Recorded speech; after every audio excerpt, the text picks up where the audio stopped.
শরীরের মধ্যে দাউ দাউ করে জ্বলতেছে। 2 নম্বরে দেখলাম ওই আগুনগুলো আবার তোর বুকের ভিতরে ঢুকায়া দেওয়া হচ্ছে।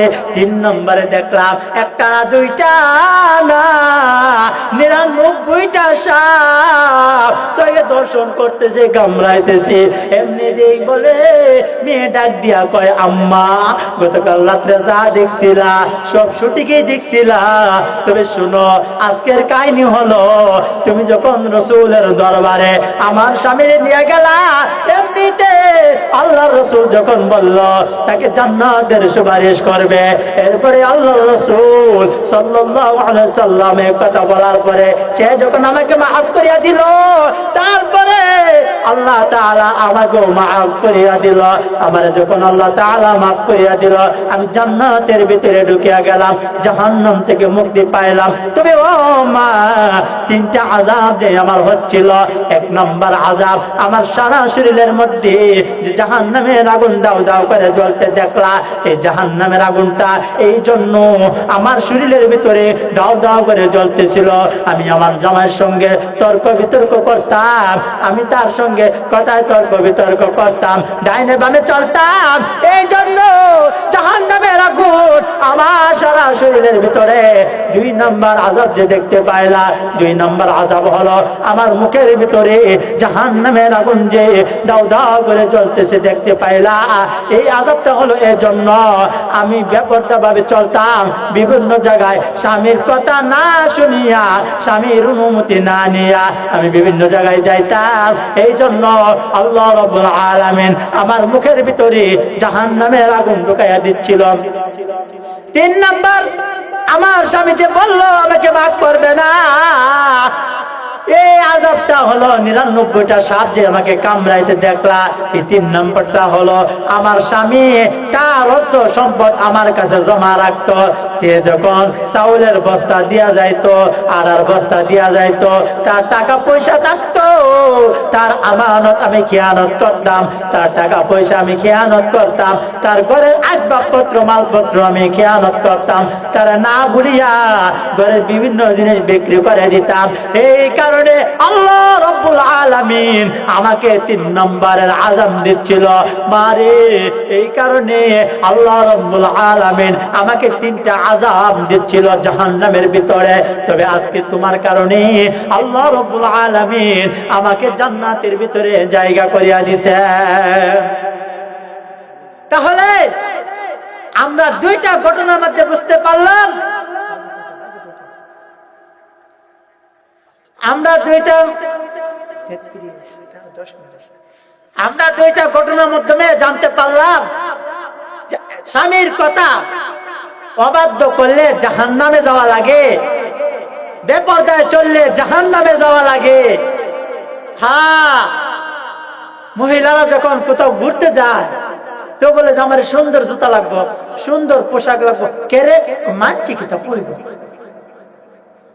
মানছি কিতা করবে, মানে উদ্দেশ্যই তা মানছিরে দেখাইতো। বুঝছেন নি কথাটা? আমার শাড়ি কিনা দিতেইব, রেশমি শাড়ি কিনা দিতেইব, জুতা কিনা দিতেইব, এই কিনা দিতেইব, সেই কিনা দিতেইব, না হাইতে বেড়াতে খেরে মানছে দেখলে কিতা কইব, এর মানে হেরা যা মানছেরে দেখাইতো। এই কারণে যে বলছে যে কেহ যদি তার শরীর পর পুরুষকে দেখায় তাহলে তার মুখের ভিতরে জাহান্নামের আগুনকে বাতের মতন ঢোকায়া দিব। তখন বুঝবা মজা কত প্রকার কে কি।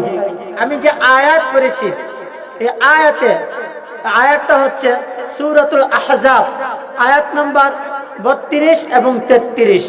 এই আয়াতে আল্লাহ রাব্বুল আলামিন বলেন, হে মুমিনেরা, হে মহিলারা, শোনো, তোমরা জাহিলিয়াতুল উলা, জাহিলিয়াতের নারীদের মতো উলঙ্গ হয়ে চলবা না, জাহিলিয়াতের নারীদের মতো বেপরদা হয়ে চলবা না, জাহিলিয়াতের নারীদের মতন খোলামেলা ভাবে চলবা না, স্বামীদের অবাধ্য হবা না, তাদের মতো করে চলবা এবং তারা যেভাবে বলে সেইভাবে চলবা। তোমার মাথা থেকে পায়ের পাতা পর্যন্ত বোরকা দিয়ে আবৃত্তি করে রাখবা, তোমার শরীরের একটা পশম পর্যন্ত যেন কোনো পর পুরুষ দেখতে না পায়। কিন্তু আর আমাদের সমাজের নারীরা বেপর্দা তো চলেই চলে। স্বামী যদি বলে পর্দা করো, স্বামীর উল্টা মারে। আরো কয় কি জানেন, তোমার সংসারে আমার জীবনটা ওই শেষ। বাপের বাড়িতে আমি অনেক ভালো ছিলাম, আমার বাপে আমারে সব দিত, আমারে কোনো দিকটা কমতি রাখছে না, কিন্তু তোমার সংসার আয়া আমার জীবন যৌবন যা আছে সব শেষ। আমার বাপের বাড়িতে আমার কোনো কিছু কষ্ট দিছে না, অভাব দিছে না, তুমি আমারে কষ্ট অভাব যা আছে সব দেও। আর স্বামীরে তুই তো আর করে কি না? এই দুইটা বিষয় নিয়ে দুইটা ঘটনা বলে বয়ান শেষ। হযরতে ফাতেমা রাদিয়াল্লাহু তাআলা আনহা, উনি দুনিয়ার সমস্ত নারীদের জন্য শিক্ষা রেখে গেছেন। শিক্ষা, যে স্বামীদের কথা শুনলে কি হয় সেটা শিক্ষা রেখে গেছেন। শিক্ষা কি? ফাতেমা রাদিয়াল্লাহু তাআলা আনহা একদিন ঘরের মধ্যে বসা আলী রাদিয়াল্লাহু তাআলা আনহু লড়াই করে, যুদ্ধ করে, দিন বিজয়ের জন্য লড়াই করে, যুদ্ধ করে বাসায় আসছেন। বাসায় আয়েশা দেখেন যে তার স্ত্রী বাসার মধ্যে তার জন্য অপেক্ষা। তো বলতেছে, বিবি রে, আমি তো অনেক ক্লান্ত, আমার একটু পানির ব্যবস্থা করে দেবে, একটু পানি। সারাদিন পরিশ্রম করলে, লড়াই করলে ক্লান্ত থাকে না, ক্লান্ত, বলতেছে আমার একটু পানির ব্যবস্থা করে দাও। তো স্ত্রী ওই সময় ঘরের মধ্যে পানি নাই, আর ওই মরুভূমির দেশ তো, এখন তো আমাদের দেশে টিউবওয়েল এবং কত কিছু, এখানে তা ছিল না। তো ফাতেমা রাদিয়াল্লাহু তাআলা আনহা পানি আনতে গিয়ে একটু দূরে গেছেন। দূরে গিয়ে পানি আনতে আনতে আয়েশা দেখেন ক্লান্ত স্বামী ঘুমায় গেছে। ক্লান্ত স্বামী ঘুমায় গেছে, এখন কি ডাক দেওয়া যায়? আলী রাদিয়াল্লাহু তাআলা আনহু যখন বিছানার মধ্যে ঘুমায়া গেলেন, ফাতেমা রাদিয়াল্লাহু তাআলা আনহা পানি নিয়া মাথার পাশে দাঁড়ায় আছেন আর অপেক্ষা করতেছেন, না জানি কখন আমার স্বামীর ঘুম ভেঙে যায়। আর স্বামী যদি ঘুম ভেঙে যায় আর আমি যদি সাথে সাথে পানি দিতে না পারি, আল্লাহ রাব্বুল আলামিন আমার প্রতি নারাজ হয়ে যাবে। আমি যে নবীর মেয়ে, আমি যে দু জাহানের বাদশার মেয়ে, আল্লাহ রাব্বুল আলামিন তা দেখবে না। আল্লাহ রাব্বুল আলামিন আমাকে শাস্তি দিবে, আমি শাস্তি সহ্য করতে পারবো না। এই জন্য আমি পানি নিয়ে সারা রাত্র আমার স্বামীর মাথার সামনে দাঁড়ায় রইলাম। স্বামীর মাথার সামনে যখন পানি নিয়ে দাঁড়ায় আছে, ফজরের আযান যখন হয়, মসজিদে যখন আসসালাতু খায়রুম মিনান নাওম এই শব্দ যখন মসজিদের মধ্যে বাজে, আলী রাদিয়াল্লাহু তাআলা আনহুর ঘুম সাথে সাথে ভেঙে যায়। আলী রাদিয়াল্লাহু তাআলা আনহুর ঘুম সাথে সাথে ভেঙে যাওয়ার পর সাকায় দেখে মাথার পাশে দাঁড়ানো প্রিয়তমা স্ত্রী, প্রিয়তমা স্ত্রী মাথার পাশে দাঁড়ানো, ডাক দিয়া কই, বিবি রে, সারা রাত্র কি আমল করেছ? আমি তোমার অপেক্ষায় ছিলাম, তবে শরীর ক্লান্তের কারণে ঘুমায়া গেলাম। তুমি পানি নিয়ে সারা রাত্র দাঁড়াইছিলা, তোমার শরীরটা শীতের মধ্যে বরফ হয়ে গেছে, শক্ত হয়ে গেছে, তুমি কেন ঘুমাইলা না? তুমি কেন বালিশের সঙ্গে মাথা লাগাইলা না? ফাতেমা রাদিয়াল্লাহু তাআলা আনহা ডাক দিয়া কই, স্বামী হে, আমি এই জন্য ঘুমাই নাই। আপনি আমার স্বামী, আপনি যদি ঘুম থেকে উঠিয়া পানি চান, আমি যদি নগদে আপনাকে পানি দিতে না পারি, আরশের মালিক আল্লাহ আমার প্রতি নারাজ হয়ে যাবে। আল্লাহ যদি আমার প্রতি নারাজ হয়ে যায়, জান্নাতে যাওয়া আমার জন্য সম্ভব না। এই জন্য আমি পানি নিয়া সারা রাত্র দাঁড়ায় রইলাম। আলী রাদিয়াল্লাহু তাআলা আনহু বলেন, বিবি রে, আমি একটা কথা বলি তোমাকে, শোনো। তুমি যে পানি নিয়া সারা রাত্র আমার জন্য দাঁড়ায় আছিলা, তার জন্য দু জাহানের বাদশা অর্থাৎ তোমার আব্বা, তোমার আব্বাকে আজকে রাত্রের ঘটনা বলিয়া আমাকে শরম দিবা না, আমাকে লজ্জা দিবা না, আমাকে শরম দিবা না। আমি আল্লাহ রাব্বুল আলামিনের জন্য তোমার জন্য দোয়া করব।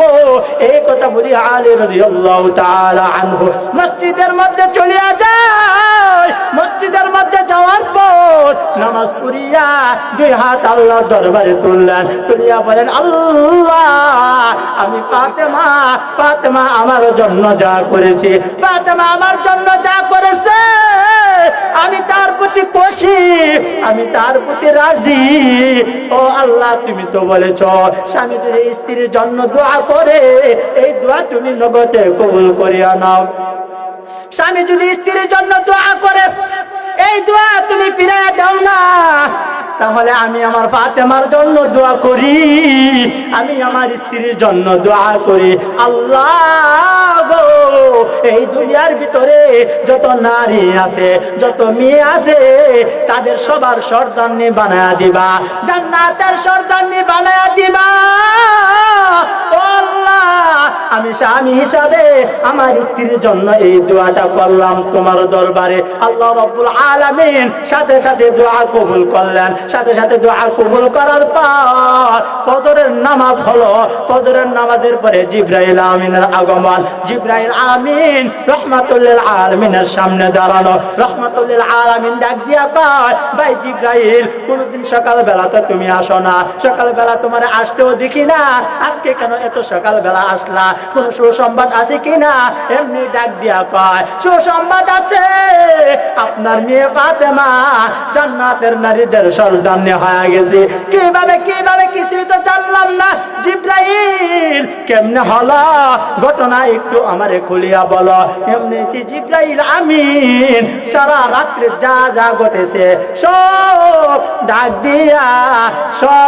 দিয়া আল্লাহ রাসূল সাল্লাল্লাহু আলাইহি সাল্লামের কাছে বললেন। আল্লাহ রাসূল সাল্লাল্লাহু আলাইহি সাল্লামের কাছে এই ঘটনা বলার পরে আল্লাহ রাসূল সাল্লাল্লাহু আলাইহি সাল্লাম আর ডানেও যান নাই, বামেও যান নাই, সুদা বরাবর নিজের মেয়ের বাড়িতে গিয়া ফাতেমা রাদিয়াল্লাহু তাআলা আনহার ডাক দিয়া কয়, হে মা, আজকের রাত্রে কি এমন ঘটনা ঘটেছে? কি এমন ঘটনা ঘটলো তোমার বাড়িতে একটু বলবা? এমনি ফাতেমা রাদিয়াল্লাহু তাআলা আনহা ডাক দিয়া কয়, না না আব্বাজান, আমি আপনার কাছে কিছুই বলতে পারবো না, কারণ আমার স্বামীর পক্ষ থেকে নিষেধ রয়েছে। এমনিতে ডাক দিয়া কয়, রহমাতুল লিল আলামিন ডাক দিয়া কয়, ফাতেমা, তুমি যদি আজকের রাতের ঘটনা তুমি নাও বলো, আরশের মালিক আল্লাহ, আরশের মালিক আল্লাহ, কুল কায়নাতের বাদশা, তু জাহানের বাদশা, আমি নবী, আমার কাছে জিবরাইল আমিন বইলা দিছে, আল্লাহ জিবরাইল আমিনের মাধ্যমে ঘটনা আমারে জানায়া দিছে। এমনিতে এই ঘটনা জানার পরে এমনিতে ফাতেমা রাদিয়াল্লাহু তাআলা আনহা বললেন, আব্বা কি এমন হয়ে আসছে? আল্লাহর রাসূল বললেন, ফাতেমা, আল্লাহ তোমারে জান্নাতের নারীদের সর্দারনি বানায়া দিছে একমাত্র তোমার স্বামীকে খুশি করার জন্য, একমাত্র তোমার স্বামীকে খুশি করার জন্য। অথচ দু জাহানের বাদশার মেয়ে হওয়ার পরও রহমাতুল লিল আলামিন বললেন, রাত্রে কি কাহিনী হয়েছে? এমনিতে বললেন, না না, আমার স্বামীর পক্ষ থেকে নিষেধ রয়েছে। আর আমাদের সমাজের নারীরা এমন ভাবে স্বামীর বিরুদ্ধে মা বাবার কাছে বদনাম করে, মা বাবার কাছে এমন ভাবে স্বামীদের বিরুদ্ধে অভিযোগ তোলে, যার কারণে ফ্যামিলি তো শান্তি নাই, শ্বশুর বাড়িতেও শান্তি নাই, মা বাবার বাড়িতেও শান্তি নাই। আর আজকের সমাজে 100 থেকে 95% ডিভোর্স হয় একমাত্র মেয়েদের মার কারণে। মেয়েদের মার কারণে আজকের ফ্যামিলি ভেঙে যায়, মেয়েদের মার কুপরামর্শের কারণে মেয়েরা ফ্যামিলিতে আজকে বেশি টিকতে পারে না। কারণ হলো বিয়ের পরে স্বামীর উপর যে 95% তার হক, সেটা মনে থাকে না। সেই স্বামী মাথা থেকে পায়ের গাম ফেলিয়া তার জন্য খাবার যোগায়, যে স্বামী তাকে ভালো রাখতে গিয়া, তারে ভালো পড়াইতে গিয়া বিদেশের বাড়ি পাড়ি জমায়, ওই স্বামীকে কষ্ট দেয়, মাঝে মাঝে তুই আর করো ব্যবহার করে। এই জন্য ফাতেমা রাদিয়াল্লাহু তাআলা আনহা তাদের জন্য শিক্ষা রেখেছেন, হে আমার উম্মতিরা, জান্নাতের ভিতরে যারা আমার লগে থাকবা, তোমরা ভালো করিয়া শোনো, তোমাদের স্বামী যা বলে, যা শাসন করে সব মেনে চলবা। কখনো মা বাবার কাছে স্বামীর বাড়ির কোনো কথা বলবা না। স্বামীর মাকে নিজের মা মনে করে চলো, স্বামীর ভাইকে নিজের ভাইয়ের মতন মনে করবা। স্বামীর বোনকে নিজের বোনের মতন মনে করে চলবা। আজকে আমাদের বোনেরা তাও পারে না, এই জন্য আজকে আমাদের ফ্যামিলির অশান্তি দূর হয় না। এবার শুনলেন স্বামীদের কথা মানার কারণে কি হয়? জান্নাতের সর্দার হওয়া যায়, জান্নাতের সর্দার হওয়া যায় স্বামীদের কথা মানার কারণে। এবার স্বামীদের কথা না মানার কারণে কি হয়? এই ঘটনা বলে বয়ান শেষ, আজানের সময় হয়ে যাইতেছে। একদিন এক মহিলা সে ঘুমের ঘরে স্বপ্ন দেখতেছে তার মেয়েটা জাহান্নামের আগুনের মধ্যে জ্বলতেছে এবং একই আগুন তার মুখের দিক দিয়ে ঢুকিয়ে দেওয়া হচ্ছে, আবার কবরের ভিতরে একটা না দুইটা না 99টা সাপ তাকে কামড়াইতেছে। মহিলা এই স্বপ্ন দেখার পরে আরশ নাই, মহিলা এই স্বপ্ন দেখার পরে আরশ নাই। মহিলা দৌড়ায়া গেলেন মায়ার নবীর দরবারে।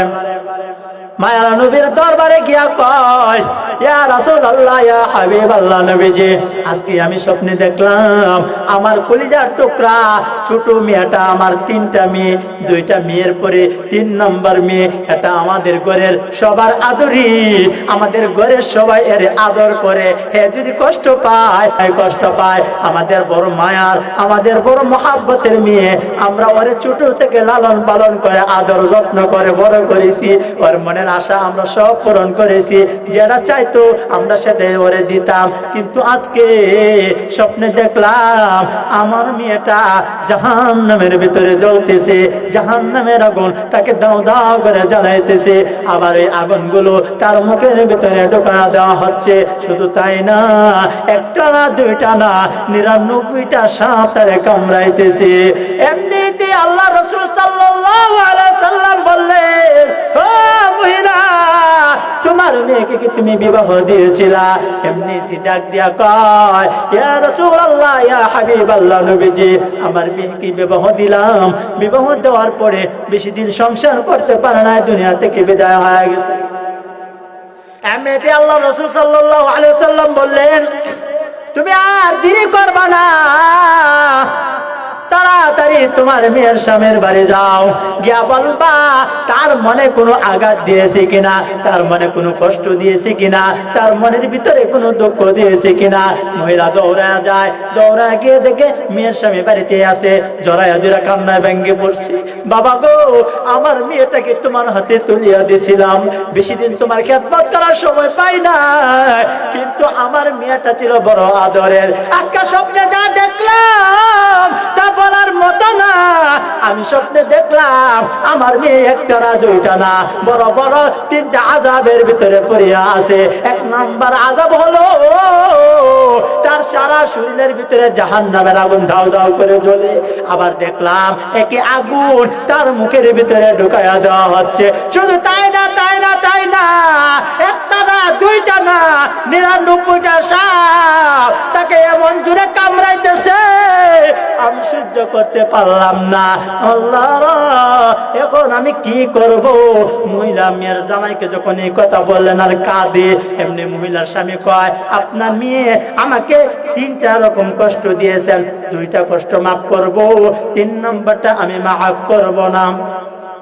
ডাক দিয়া কয়, কি এমন কষ্ট দিয়েছেন?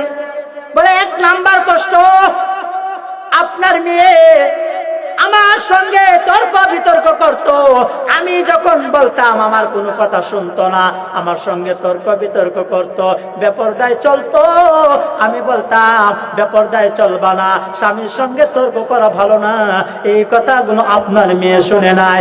এটা হলো 1 নাম্বার কষ্ট। 2 নাম্বার কষ্ট হলো আপনার মেয়ে আমার কাছে না বলে বোনের বাড়িতে বেড়াতে যাইতো, আমার কাছে না বলে আপনার বাড়িতে বেড়াইতে যাইতো, আমার কাছে না বলে পরপুরুষের সঙ্গে কথা বলতো, এই জন্য এই কষ্টটাও আমাকে অনেক দিয়েছে। আমার সঙ্গে যখন তর্ক বিতর্ক করতো, আমি আল্লাহর কাছে হাত তুইলা দোয়া করছি, আল্লাহ আমার স্ত্রী আমারে যে কষ্ট দিয়েছে তুমি আর বিচার করবা।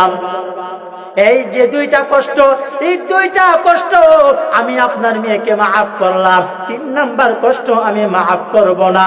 এমনিতে মহিলা রাসূলের দরবারে গিয়া হাজির হয়, রাসূলের দরবারে গিয়া বলে, ইয়া রাসূলুল্লাহ, ইয়া হাবিবাল্লাহ, নবীজি, নবীজি গো, আমার মেয়ের জামাইয়ের কাছে গেলাম, স্বামীর কাছে গেলাম, সে বলেছে দুইটা অন্যায় মাফ করবে, 3 নাম্বার অন্যায়টা সে মাফ করবে না, 3 নাম্বার অন্যায়টা সে মাফ দিবে না, দুইটা অন্যায় মাফ দিবে। এমনিতে আল্লাহর রাসূল বললেন, তোমার মেয়ের জামাইকে নিয়ে আসবা। এমনিতে মহিলা আবার দৌড়ায় যায়, মেয়ের জামাইকে গিয়া বলেন, আল্লাহর রাসূল বলছেন ওনার কাছে যাওয়ার জন্য। এমনিতে জামাইয়ের হাতে ধরে রাসূলের দরবারে হাজির, রাসূলের সামনে দাঁড়াইলো। এমনিতে রাসূল সাল্লাল্লাহু আলাইহি সাল্লাম বললেন, এ মহিলার জামাই, এ মহিলার মেয়ের জামাই, কথাগুলো শুনবা।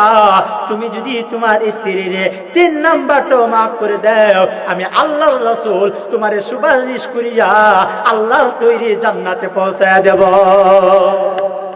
তুমি যদি 3 নাম্বারটা মাফ করে দাও, তাহলে আমি আল্লাহর রাসূল তোমাকে সুপারিশ করে আল্লাহর তৈরি জান্নাতে পৌঁছায়া দেব। এমনিতে মহিলা স্বামী বললেন, হ্যাঁ আল্লাহর রাসূল, আপনি যদি জান্নাতের সুপারিশ আমাকে করেন, তাহলে আমি আমার স্ত্রীকে মাফ করিয়া দিলাম। মহিলা ঘুমের ঘরে আবার স্বপ্নে দেখেন, ওনার কলিজার টুকরা মেয়েটা জান্নাতের ভিতরে ঘোরা বেড়াতেছে, জান্নাতের ভিতরে ঘুরে বেড়াতেছে। এমনিতে ডাক দিয়া কয়, মারে, গতকাল রাত্রে স্বপ্নে দেখলাম তুই জাহান্নামের ভিতরে জ্বলতেছ, জাহান্নামের আগুন তোর সারা শরীরের মধ্যে দাউ দাউ করে জ্বলতেছে। 2 নম্বরে দেখলাম ওই আগুনগুলো আবার তোর বুকের ভিতরে ঢুকায়া দেওয়া হচ্ছে। 3 নম্বরে দেখলাম একটা না দুইটা না 99টা সাপ তোকে দর্শন করতেছে, কামড়াইতেছে। এমনি দেই বলে মেয়ে ডাক দিয়া কয়, আম্মা, গতকাল রাত্রে যা দেখছিলা সব সঠিকই দেখছিলা, তবে শুনো আজকের কাহিনী হলো, তুমি যখন রাসূলের দরবারে আমার স্বামীরে নিয়ে গেলা, এমনিতে আল্লাহর রাসূল যখন বলল তাকে জান্নাতের সুপারিশ করবে, এরপরে আল্লাহর রাসূল সাল্লাল্লাহু আলাইহি সাল্লামের কথা বলার পরে সে যখন আমাকে মাফ করিয়া দিল, তারপরে আল্লাহ তাআলা আমাকেও মাফ করিয়া দিল। আমার যখন আল্লাহ তাআলা মাফ করিয়া দিল, আমি জান্নাতের ভিতরে ঢুকিয়া গেলাম, জাহান্নাম থেকে মুক্তি পাইলাম। তবে ও মা, 3টা আযাব যে আমার হচ্ছিল, 1 নম্বর আযাব আমার সারা শরীরের মধ্যে যে জাহান্নামের আগুন দাউ দাউ করে জ্বলতে দেখলা, এই জাহান্নামের আগুনটা এই জন্য আমার শরীরের ভিতরে দাউ দাউ করে জ্বলতেছিল। আমি আমার জামাইয়ের সঙ্গে তর্ক বিতর্ক করতাম, আমি তার সঙ্গে কথায় তর্ক বিতর্ক করতাম, ডাইনে বামে চলতাম, এই জন্য জাহান্নামের আগুন আমার সারা শরীরের ভিতরে। 2 নম্বর আযাব যে দেখতে পাইলা, 2 নম্বর আযাব হলো আমার মুখের ভিতরে জাহান্নামের আগুন যে দাউ দাউ করে জ্বলতেছে দেখতে পাইলা। এই আযাবটা হলো এই জন্য আমি বেপরোয়া ভাবে চলতাম, বিভিন্ন জায়গায় স্বামীর কথা না শুনিয়া, স্বামীর অনুমতি না নিয়া আমি বিভিন্ন জায়গায় যাইতাম। এই জন্য আল্লাহ রাব্বুল আলামিন আমার মুখের ভিতরে জাহান্নামের আগুন ঢুকাইয়া দিচ্ছিল। 3 নাম্বার, আমার স্বামী যে বলল আমাকে মাফ করবে না, এই আযাবটা হলো 99টা সাপ যে আমাকে কামড়াইতে দেখলা। এই 3 নম্বরটা হলো আমার স্বামী তার অর্থ সম্পদ আমার কাছে জমা রাখতো, যখন চাউলের বস্তা দিয়া যাইতো, আর বস্তা দিয়া যাইতো, তার টাকা পয়সা থাকতো, তার আমানত আমি খেয়ানত করতাম, তার টাকা পয়সা আমি খেয়ানত করতাম, তার ঘরের আসবাবপত্র মালপত্র আমি খেয়ানত করতাম, তারা না ভুলিয়া ঘরের বিভিন্ন জিনিস বিক্রি করে দিতাম। এই কারণে আল্লাহ রাব্বুল আলামিন আমাকে 3 নম্বরের আযাব দিচ্ছিল। মারে, এই কারণে আল্লাহ রাব্বুল আলামিন আমাকে 3টা আযাব দিচ্ছিল জাহান্নামের ভিতরে। তবে আজকে তোমার কারণে আল্লাহ রাব্বুল আলামিন আমাকে জান্নাতের ভিতরে জায়গা করিয়া দিয়েছে। তাহলে আমরা 2টা ঘটনার মধ্যে বুঝতে পারলাম,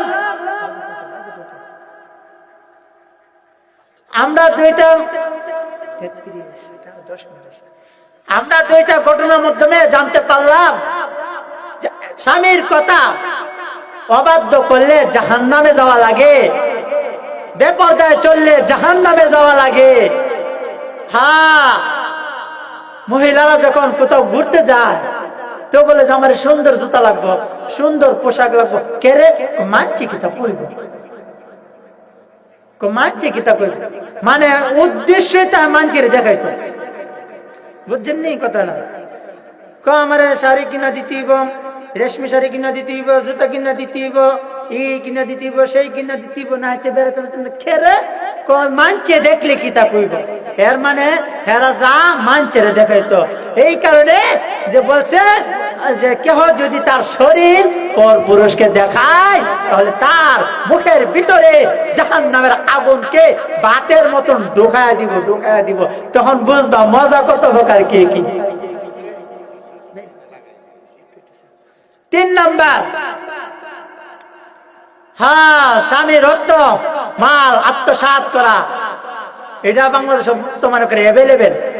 আল্লাহ ভরসা করে যেইভাবে চলেছে, সুবহানাল্লাহ। এই জামাই টাকা দিতেছে, পয়সা দিতেছে, জামাই বিদের বোন নামে অ্যাকাউন্ট, হেও একটা মগারও মগা বোন নামে অ্যাকাউন্ট করে দিয়ে গেছে। মা বাপ রেহার বিশ্বাস না, মা বাপ রেহার বিশ্বাস না, এত মগা বোন নামে দিয়ে গেছে অ্যাকাউন্ট, টেসারে বোন নামে। আর বয়ে কি করে এই টাকা লইয়াম, এরপর নিজের অ্যাকাউন্টের তো বাড়ি ঘর বান্ধা খের বাইরে চলতেছে।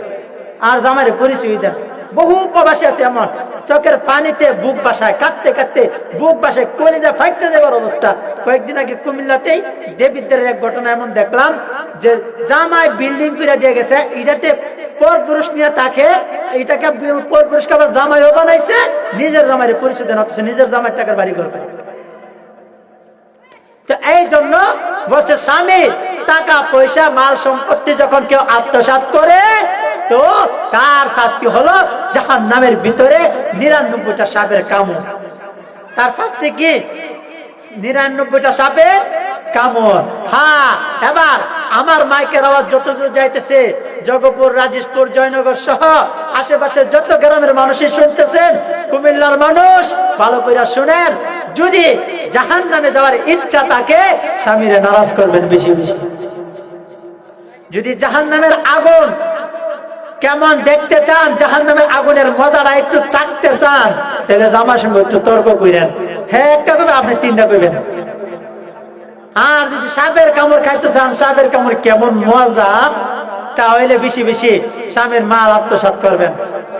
আর যদি না হুজুর আমরা জাহান্নামও যাইতাম না, জাহান্নামের আগুনও খাইতাম না, সাপের কামড়ও খাইতাম না, আলহামদুলিল্লাহ, খুব ভালো কথা। তাহলে ফাতেমা রাদিয়াল্লাহু তাআলা আনহা স্বামীর সঙ্গে যে আচরণ করেছেন, যে আখলাক দেখিয়েছেন, যে চরিত্র দেখিয়েছেন, তা করেন। আরো শুনবেন ফাতেমা রাদিয়াল্লাহু আনহার কাহিনী। উনি ওনার স্বামীকে বলতেছেন, দেখেন আপনি আমার স্বামী, আপনারা আমি কিছু ওসিয়ত করি। ওসিয়ত কি? ওসিয়ত, আমি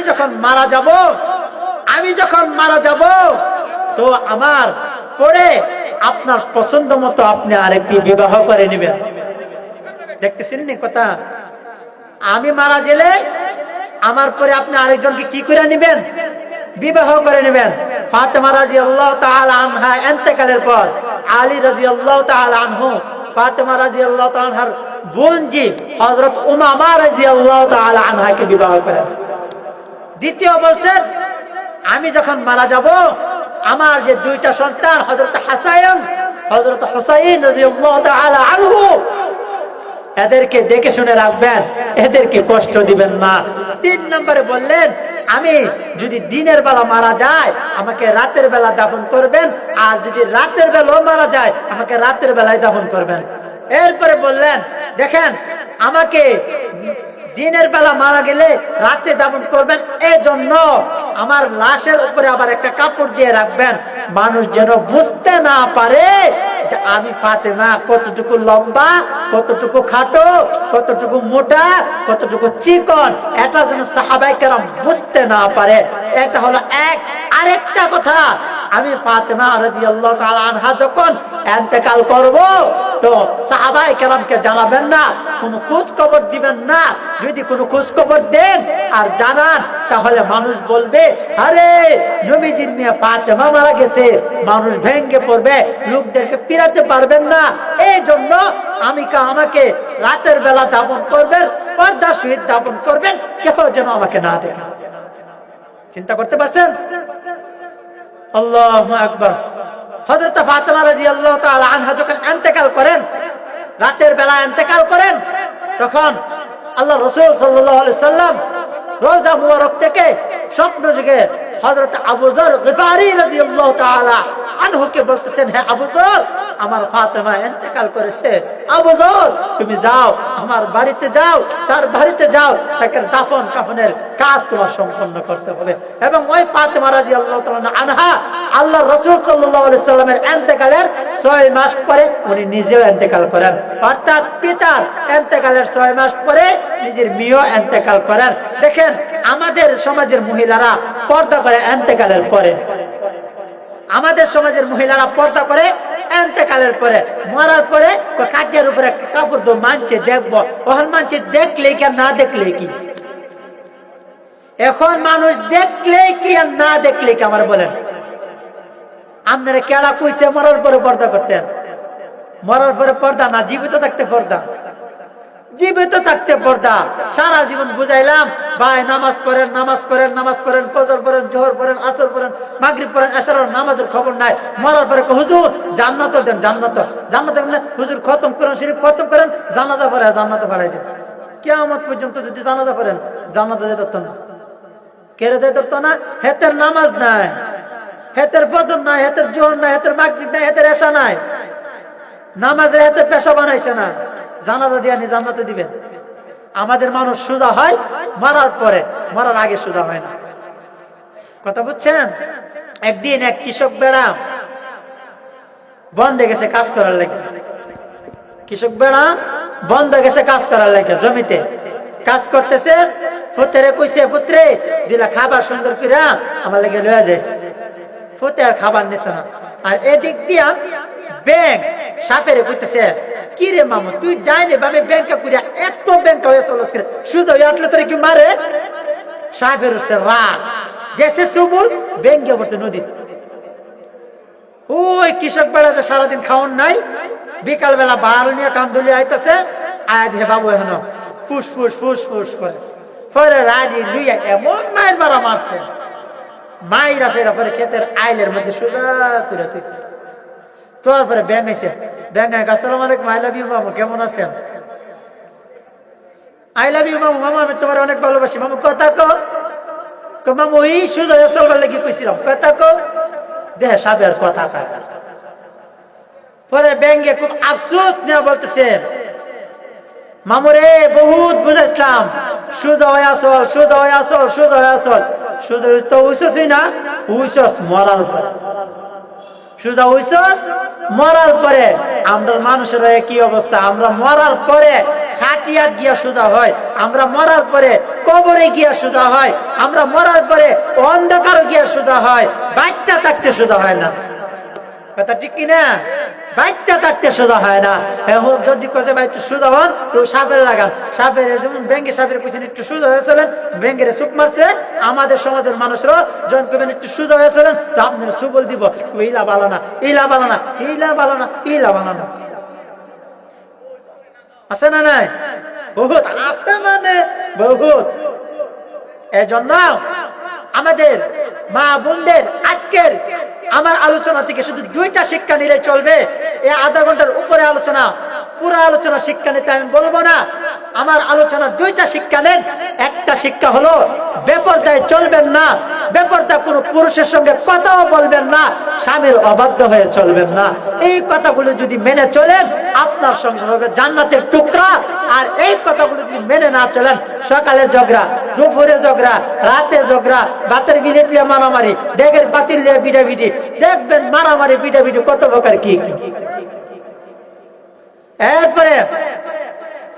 এরপরে যত অমিল, স্বামীর কথা মনে চলে না, জামাই আয়াতে বলে বাপ মানছেন, এ বাদ কর, নান দেখাই তারস না, নিজের লেখা। এই ধরনের ব্যবহার করে স্বামীর বাড়িতে থাকে, স্বামীর পরে, স্বামী খাওয়ায়, সবকিছু স্বামীর। দিন শেষে স্বামীর অবদ্ধতা করে। আমাদের এদিকে এক অটো ড্রাইভার, সে অ্যাক্সিডেন্ট কইরা তার পা ভেঙে ফেলছে। পা ভেঙে ফেলছে পরে তার স্ত্রী পালায় চলে গেছে, তার আর দরকার নাই, কেরে তার পা ভেঙে ফেলছে। এখন পা ভেঙে ফেলছে, এবং স্বামীর ঘর আর করবে না।